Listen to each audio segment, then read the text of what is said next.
You've noted that one of the biggest challenges associated with getting back to work after or during a health condition is the realization of your physical limitations, that um, that as much as mentally you want to get back to work, your body is sometimes not in line with that mental drive.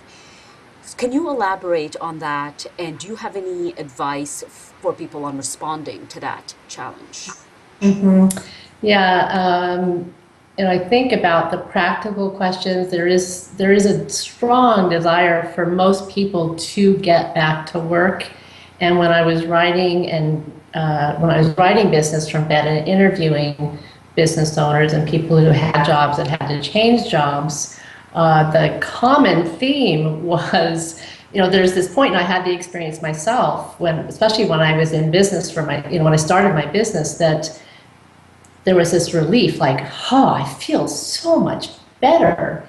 Yet, especially with prolonged illness, there's a weakness there's a weakness in the body, and it takes longer for the body to recover than the mind when it's suddenly not totally bound by feeling crappy, if I might say, wants to get back to work. And one of my favorite stories is when this woman I interviewed, she's in the book, and she said it very well. She said, I had these goals. I was all ready to go. I had my stuff.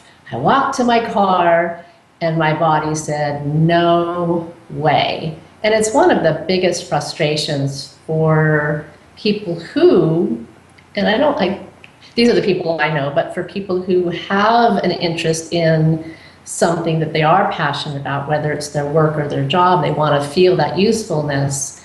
It's a fine dance between getting back to work and really understanding that your body may not be ready, at least to the degree that you would like it to be.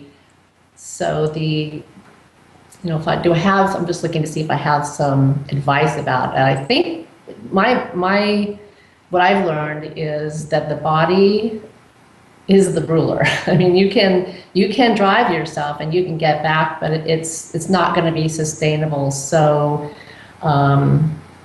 it doesn't mean you're weak. It just means you may have to go more slowly. I think the gift of all of this, and some people like the word and some people don't, is we live in a very fast-paced world, and I think it's my experience is that we're a little unreasonable, and people who do find, I'll call it, that harmony between the drive to do something that's worthwhile and honoring what the body needs, get to a very, I'll say, beautiful place of acceptance. And the common phrase is that I've heard from people: it is what it is. And that's never the goal, but if you find yourself there, then I think you're in a good place to move forward.